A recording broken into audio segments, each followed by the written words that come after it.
Maybe the people behind Serial became too intent on making the case seem exciting, and maybe while they passed 5 million listeners, they forgot the journalistic perspective of the podcast. In continuation hereof, it is also interesting to look at how Sarah Koenig got people so hooked on the podcast and how they then reacted. Who fell victim to this reaction? How far can you push the limit? I'm Al-Saadoun, and this is my rendering of Serial.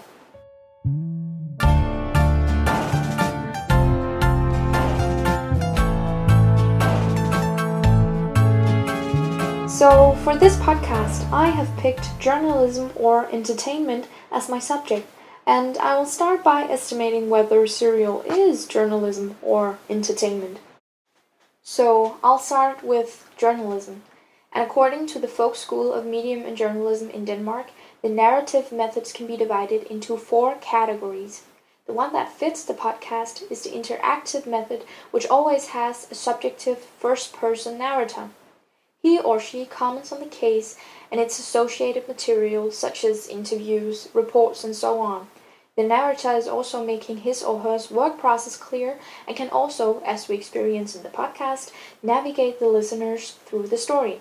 As a Danish journalist named Catherine Jude said about Serial in Politiken, quote, "We are walking hand in hand the entire way," unquote. I'd say it's very clear that what Koenig does is journalism. She does interviews, includes reports. She's doing a podcast, which for everyone should be obvious is journalism. Her way of telling the story even fits one of the narrative methods. But then we have the entertainment part. I'd like to quote Jude, the journalist again, and she says, quote, "And you could also ask what happens when we as listeners forget that we have become a subject to a serial script writing to a greater extent and that we in reality never had the actual investigative overview," unquote. And to me that's very true.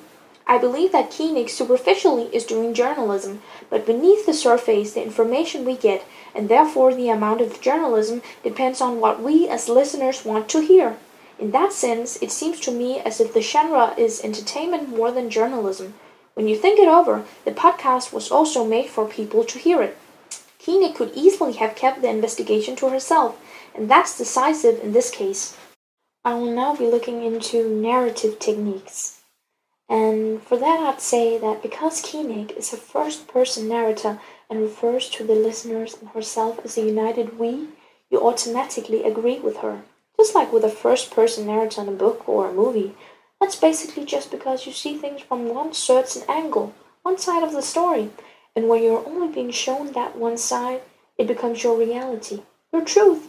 When Koenig, for example, says, quote, "Can we all agree that," unquote, there is no other way. Of course we can all agree if she says so. She's also being honest, a real human. She's just like everyone else. By being so down to earth, she gains our trust because, well, she's real and we can sympathize with her. Instead of creating a distance between herself and her listeners, she lets them know about all of her thoughts, and by that, we start to believe her. For now, I am going to go deeper into the ethical aspect, but before I do that, I would like to quote you, the journalist, again. And she says, quote, "What rights do we have to worship authentic people's lives and personalities as if they were colorful cardboard figures in a game? And what consequence does it produce for the people involved?" As it is argued in the quote, keen listeners have to accept that the people who find themselves in an exposed position, such as Adnan and Jay, still need privacy and space.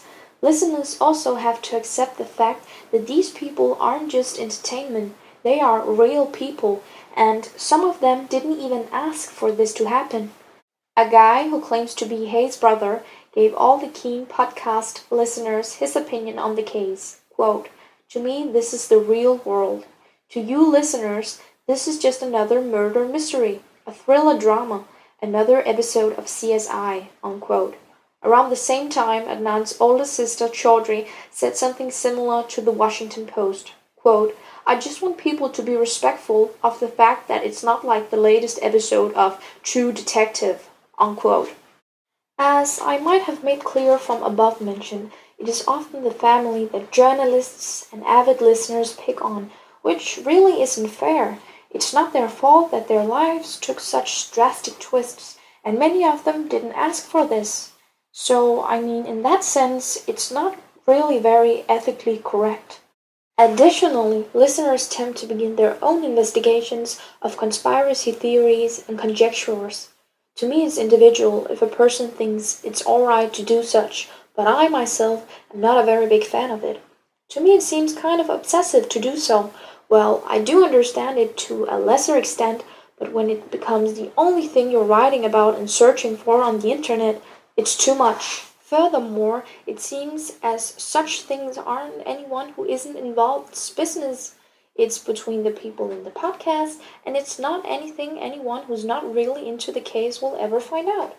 And due to the entertainment aspect of the podcast, Koenig is, as mentioned before, not telling us every single detail about the case.